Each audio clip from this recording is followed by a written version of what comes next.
we're doing. And frankly, I liken this to a ambulance chaser running around to different communities, and they're pushing this city around, and I refuse to be intimidated by this. So I'm not going to support doing this. This council can do what it pleases, but this is actually just really sickening that we have a project, we have a $15 million project, we have 250 jobs, we have an attorney running from community to community trying to prevent a Meijer store from coming here. It really pisses me off. Okay, Alderman Skronsky. I'm going to call the City of Franklin's Common Council to order. Madam Clerk, you please take the roll. Mayor Taylor. Here. Alderman Olson. Here. Alderman Solomon. Here. Alderman Wilhelm. Here. Alderman Taylor. Here. Alderman Schmidt. Here. Alderman Skronsky. Here. Please rise when we do the flag. I pledge allegiance to the flag of the United States of America and to the republic for which it stands, one nation, under God, indivisible, with liberty and justice for all. Item on the agenda is citizens' comment period. Are there any citizens wishing to speak? Yes, good. Please come forward. Please state your name and address for the record. Jim Lysick, 8956 West Mallard Court. First of all, I'd like to ask if the City of Franklin has any regulations or laws about property owners and how they keep up their property, and if they let it get over bushed, or homes that have been sitting on there for 15 years, do they have to get rid of them? I want to know if there's any laws like that for the City of Franklin. And secondly, I would like to ask Alderman Taylor, or inform Alderman Taylor, that my lawyer is not an ambulance chaser. I will quote what you said. Frankly, I likened this to an ambulance chaser running around to different communities. And they're pushing the city around, and I refuse to be intimidated by this.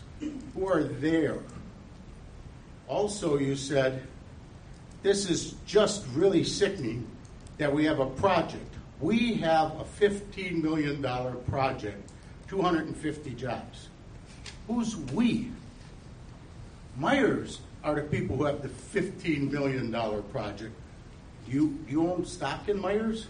Because you're saying we. I'm just questioning. That's English 101.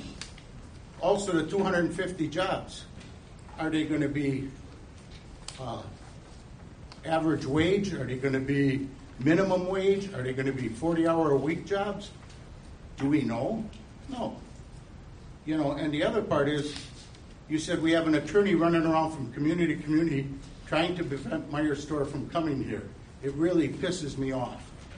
Well, there's a lot of things that piss me off, too. So you just have to take what is there.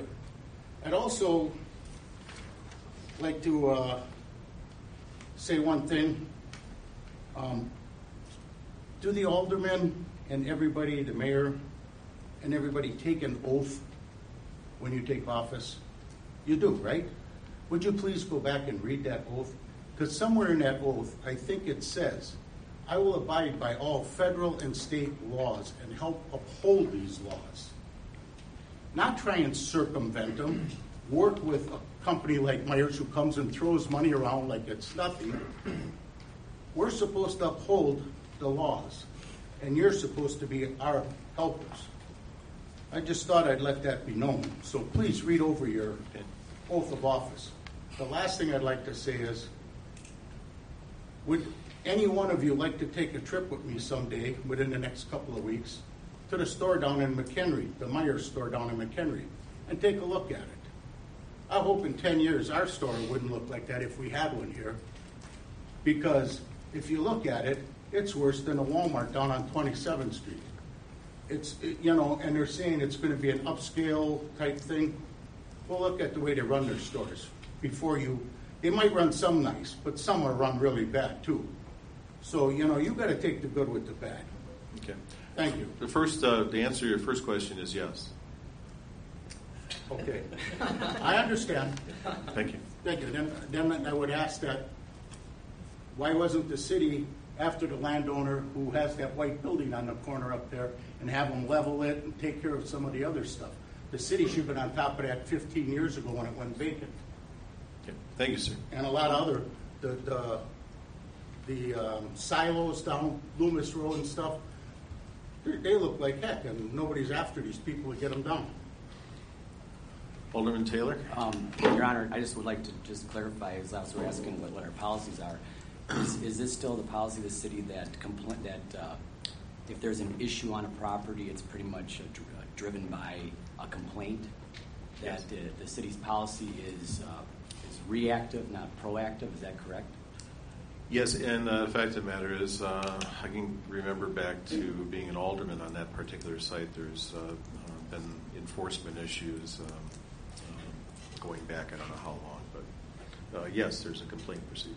Okay, so basically, if a person wanted to file a complaint against any property in the city of Franklin, they could, and that would start the process. I don't drive around, I don't think any of us drive around and notice a boat in the front of someone's front yard knowing that's a violation. I mean, filing complaints. So I know what you're saying. All right, so just, and then secondly, I don't have any stock in fire, and I'm not going to answer